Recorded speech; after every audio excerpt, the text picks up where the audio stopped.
Assalamualaikum warahmatullahi wabarakatuh. Perkenalkan, nama aku Muhammadah dari program studi Pendidikan Ekonomi kelas A angkatan 2021 Universitas Riau. Di video ini aku bakal ngejelasin mengenai strategi lolos SNMPTN. Nah, kalian pasti bertanya kan, apa itu SNMPTN? SNMPTN itu merupakan singkatan dari Seleksi Nasional Masuk Perguruan Tinggi Negeri. Artinya apa? Itu merupakan sebuah jalur masuk ke PTN atau perguruan tinggi negeri. Sebenarnya itu ada banyak ya jalur masuk, ada SNMPTN, SBM, dan Mandiri, dan masih banyak lagi. Di sini aku bakal khusus ngebahas mengenai SNMPTN. Baik, yang pertama yang perlu kalian perhatikan itu sebelum kalian daftar SNMPTN, ada baiknya kalian buka dulu satu website, itu namanya ltmpt.ac.id. Nah, di situ kalian bisa cek mengenai SNMPTN 2021 kemarin. Aku bakal coba buka websitenya dan bakal coba ngejelasin ya. Baik, yang pertama itu ada Pangkalan Data Sekolah dan Siswa atau PDSS. Apa sih itu PDSS? PDSS itu merupakan basis data yang berisikan rekam jejak kinerja sekolah dan nilai rapor siswa yang eligible mendaftar. Artinya apa? Di bagian PDSS ini itu urusannya sekolah. Jadi nanti sekolah bakal input nilai kalian itu satu persatu, kemudian menentukan siswa yang eligible yang boleh mendaftar dan pantas mendaftar di SNMPTN. Kalau sesuai tahun kemarin sih kayaknya masih sama ya peraturannya. Pertama itu PDSS merupakan basis data yang berisikan rekam jejak kinerja sekolah dan nilai rapor siswa yang eligible mendaftar, seperti yang aku jelasin tadi. Kemudian PDSS mengakomodasikan kurikulum nasional dan kurikulum 2013 atau SKS yang tidak menggunakan kurikulum nasional tidak diperbolehkan mendaftar PDSS. Kemudian yang ketiga itu untuk tahun ajaran dan tingkat yang sama, PDSS mengakomodasi perbedaan kurikulum antara semester ganjil dan genap. Dan yang terakhir itu pengisian PDSS dilakukan oleh sekolah dan kebenaran data yang diisikan menjadi tanggung jawab kepala sekolah. Artinya yang input nilai kalian pertama itu mulai dari semester 1 sampai dengan semester 5 itu biasanya sekolah dulu. Baru kalian bisa daftar nantinya. Kemudian yang kedua itu kalian harus perhatikan persyaratan sekolah. Tentunya harus siswa-siswi SMA, MA, ataupun SMK yang mempunyai NPSN. Apa itu NPSN? Itu merupakan singkatan dari nomor pokok sekolah nasional. Pasti setiap sekolah punya dong. Yang kedua yang harus kalian perhatikan, yang pertama itu ketentuan akreditasinya. Nah, masing-masing sekolah pasti akreditasinya itu berbeda-beda. Ada yang akreditasi A, kemudian B, ataupun C. Dan beruntungnya untuk yang akreditasi A itu bisa mendapatkan peluang 40% terbaik di sekolahnya. Jadi kuotanya lebih banyak nih yang bakal diterima di jalur ini. Dan yang kedua untuk B itu sendiri 25%. Dan yang ketiga itu C sekitar 5%. Dan jangan lupa, kalian itu harus mengisi pangkalan data sekolah dan siswa. Ini bagi sekolah wajib sekali memerhatikan tanggal-tanggalnya, jangan sampai kelewat. Dan data siswa yang diisikan hanya yang eligible sesuai dengan ketentuan. Jadi harus benar-benar menentukan siswa yang benar-benar serius untuk mendaftar.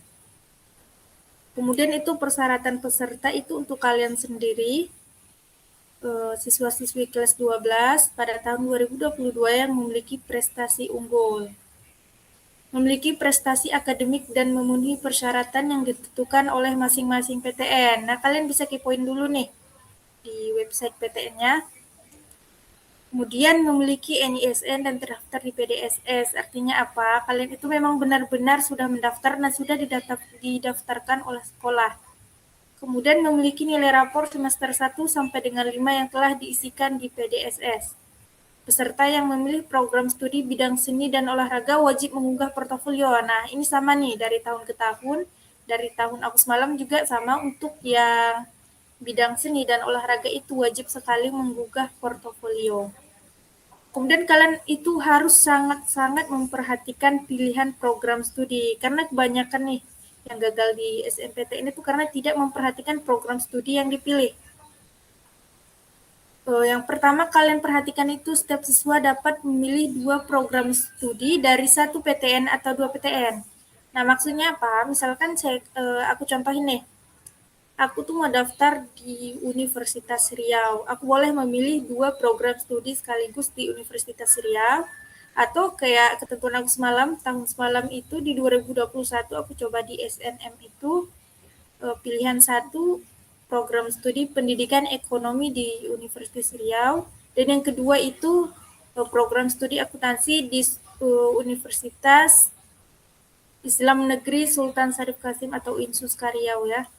Dan yang keterima itu di Universitas Riau. Jadi gitulah kira-kira contohnya ya. Kemudian yang kedua itu, jika memilih 2 program studi, salah satu harus berada di PTN pada provinsi yang sama dengan SMA, MA atau SMK asalnya. Jika memilih satu program studi, dapat memilih PTN yang berada di provinsi manapun. Artinya, kalau kalian kayak aku dari Riau, itu harus milih PTN yang di Riau, baru bisa milih 2 PTN. Jadi kalau kalian di luar Riau, itu cuma bisa milih 1 PTN. Disarankan tidak lintas minat atau tergantung ketentuan PTN yang dituju. Kalian bisa kepoin juga tuh ketentuan PTN yang dituju. Nah, ini ada tahap pendaftarannya nih. Kalian wajib banget nih sebelum daftar jalur ini, kalian harus kepoin dulu nih di websitenya. Karena di sini tuh berisi informasi mengenai jalur masuk itu sendiri, tanggalnya, mengenai registrasi akun, semuanya itu ada di sini. Jadi kalian harus cek di sini dulu sebelum kalian daftar. Kemudian kalian itu harus memperhatikan ketentuan pemeringkatan siswa oleh sekolah. Di sekolah itu kan ada banyak jurusan ya, seperti jurusan IPA, jurusan IPS itu meliputi matematika, bahasa Indonesia, bahasa Inggris, sosiologi, ekonomi, dan geografi. Ataupun dari SMK nih, seperti aku, ada matematika, bahasa Indonesia, bahasa Inggris, dan kompetensi keahlian seperti akuntansi, TKJ, kemudian pertanian. Kemudian kalian harus memperhatikan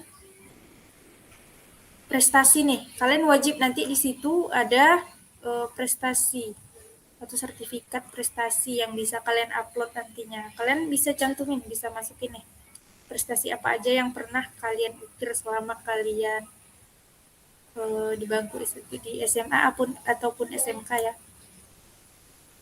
Itu bisa menjadi nilai plus nantinya untuk kalian ya. Tapi kalau nggak punya juga nggak apa-apa sih. Kemudian jumlah siswa yang masuk dalam pemeringkatan sesuai dengan ketentuan kuota akreditasi sekolah. Nah, seperti yang sudah kita bahas tadi nih, untuk akreditasi A kan itu 40%, jadi peluangnya lebih besar dibanding yang akreditasi B, cuman 25%. Jadi kalian harus perhatikan itu juga ya. Nah, di sini udah tertera nih jadwal SNMPTN 2022. Kalian udah bisa bersiap-siap dari sekarang ya, soalnya ini tanggalnya udah dibumingkan nih. Kalian udah bisa mempersiapkan segala macamnya. Yang pertama itu sosialisasi PDSS. Kalian data sekolah siswa tadi ya, untuk sekolah nih khususnya harus diperhatikan sekali nih ya. Itu mulai tanggal 1 Desember sampai dengan 8 Februari 2022. Dan sosialisasi untuk SNMPTN itu sendiri itu pada tanggal 1 Desember sampai dengan 28 Februari 2022. Untuk launching kegiatan PMB-nya itu 4 Januari, penetapan siswa yang eligible itu 4 Januari sampai 8 Februari, pengisian PDSS oleh sekolah itu 8 Januari sampai 8 Februari. Nah, ini jangan sampai kelewatan nih. Jangan sampai sekolahnya tuh nggak update ya. Dan ini yang paling ditunggu-tunggu nih, pendaftaran SNMPTN itu sendiri. Itu dibuka pada tanggal 14 sampai dengan 28 Februari 2022. Kalian wajib catat nih tanggal yang ini nih, soalnya ini penting banget nih. Dan pengumuman hasil SNMPTN itu 29 Maret 2022.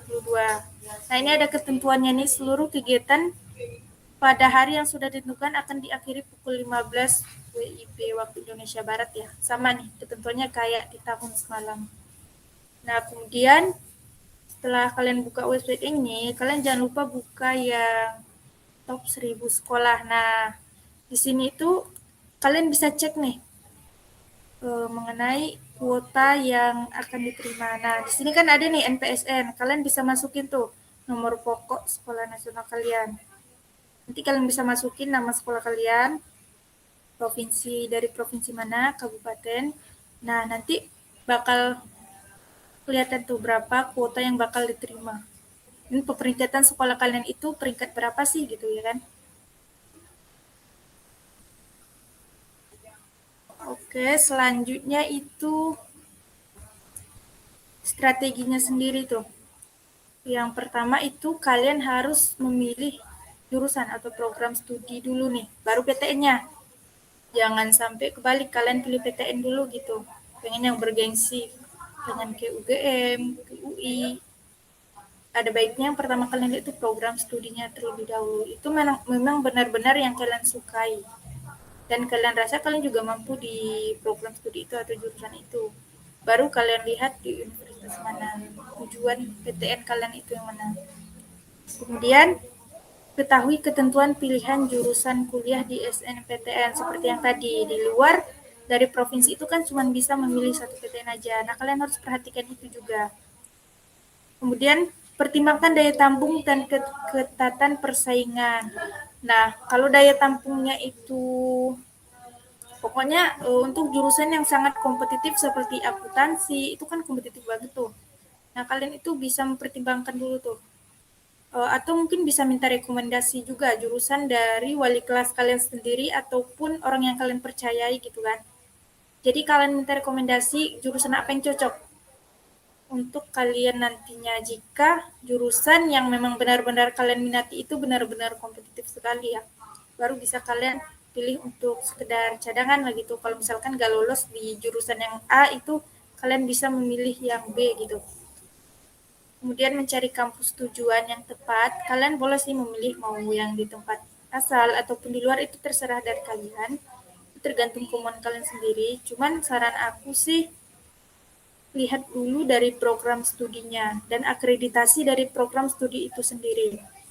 Selanjutnya itu gali informasi jurusan dan kampus yang dituju. Kalian itu selain mencari informasi mengenai SNMPTN, kalian juga itu gali informasi mengenai program studi yang kalian ambil nantinya. Dan universitas yang akan kalian jalin nantinya. Karena di situ tuh akan memuat informasi banyak banget untuk kalian ya. Peluang untuk kalian lolos, kemudian persebaran alumni juga itu termasuk salah satu ya. Apalagi yang untuk akreditasi A, seperti sekolah aku kemarin itu sudah beberapa alumni yang lulus dari jalur ini ya. Jadi sudah sekolah itu sudah nama duluan di sana. Jadi kalian itu bisa diterima juga di sana gitu. Atau kalian mau memilih di luar provinsi gitu, alumni belum ada di luar provinsi. Seperti aku di Riau, kemudian alumni aku itu memilih di Bogor misalnya, itu nggak apa-apa, sah-sah aja sih sebenarnya, tergantung dari kalian sendiri. Dan yang terakhir itu paling penting banget itu, jangan sampai ketinggalan atau terlambat dari tanggal-tanggal yang udah tertera ini ya. Itu jangan sampai kalian ketinggalan. Jangan sampai kalian terlambat lupa ngupload atau mungkin berkasnya belum diurus atau mungkin ada yang nggak isi kecuali bagian sertifikat ya atau prestasi itu kan terserah sih. Mungkin sebagian kalian ada yang nggak memiliki prestasi cuma di akademik aja yang mantep atau yang unggul gitu. Di non akademiknya mungkin kurang, itu nggak apa-apa sih sebenarnya. Dan kemudian kedua itu setelah kalian berusaha mulai dari ngurus berkas, kemudian ngupload, sering input data, itu nggak apa-apa sih, itu perjuangan sih menurut aku. Itu kita harus berusaha sih benar-benar dan sungguh-sungguh. Kemudian setelah kalian berusaha, kalian jangan lupa berdoa, serahin semua sama yang di atas. Karena ini juga merupakan sebuah jalur keberuntungan juga sih, banyak yang bilang ini jalur keberuntungan, tapi ya itu menurut aku sesuai dengan usaha yang kalian lakukan sih sebenarnya. Kalian akan mendapatkan hasil yang sesuai dengan usaha yang kalian lakukan. Dan jangan berkecil hati kalau kalian tidak lulus di jalur yang pertama ini. Ini jalur perguruan tinggi negeri yang pertama itu SNMPTN. Kalian jangan berkecil hati kalau nggak lulus di sini. Jadi kalian tuh harus mempersiapkan diri juga nih untuk ikut jalur masuk yang selanjutnya itu ada SBMPTN. Aku bakal bahas di video selanjutnya ya. Jadi SBMPTN itu juga merupakan seleksi masuk perguruan tinggi. Mana itu pakai UTBK gitu ya, pakai ujian gitu, pakai tes lagi. Jadi kalian persiapkan. Jadi sekarang itu kalian jangan hanya berfokus mempersiapkan untuk yang SNMPTN aja. Siapa tahu gitu kan, kita nggak tahu ya kan. Nanti kalian nggak lulus di sini nih, kalian berhenti nggak jadi kuliah itu nggak boleh ya. Kalian bisa mempersiapkan juga dari sekarang nih untuk SBMPTN karena jadwalnya juga sudah dirilis nih. Udah di Bumingkom udah dikasih tahu juga nih di mana pada tanggal 1 Desember itu sampai 15 April itu sosialisasinya dulu untuk TBK SBMPTN. 14 Februari sampai dengan 17 Maret itu pembuatan akun LTMPT. Nah, kalian jangan sampai telat tuh. Jangan sampai kelewat satu tanggal pun. Dan 23 Maret sampai dengan 15 April 2022 itu pendaftaran UTBK SBMPTN dilanjutkan tanggal 17 sampai 23 Mei 2022 itu pelaksanakan UTBK gelombang satunya nih. 28 Mei sampai 3 Juni 2022 itu pelaksanaan UTBK untuk yang gelombang 2. Yang tadi kan gelombang 1. Jadi ini yang gelombang 2. Karena kan nggak mungkin untuk satu gelombang saja itu selesai semua kan. Karena pendaftar untuk SBMPTN ini juga sangat banyak. Kemudian tanggal 23 Juni 2022 itu pengumuman hasil SBMPTN. Nah, kalian wajib banget nih banyak-banyak berdoa. Dan yang terakhir itu tanggal 25 Juni sampai 31 Juli 2022 itu masa unduh sertifikat UTBK. Untuk hari ini, aku cuma bilang buat kalian jangan lupa persiapkan sejak dini, sejak awal. Nah kan kalian udah tahu nih melalui video ini nih tanggalnya, website yang wajib dikunjungi, apa yang perlu dipersiapkan. Nah kalian harus mempersiapkan itu dari sekarang. Persiapkan diri, persiapkan mental. Dan jangan lupa berdoa. Sekian video dari aku dan tunggu video berikutnya ya. Wassalamualaikum warahmatullahi wabarakatuh.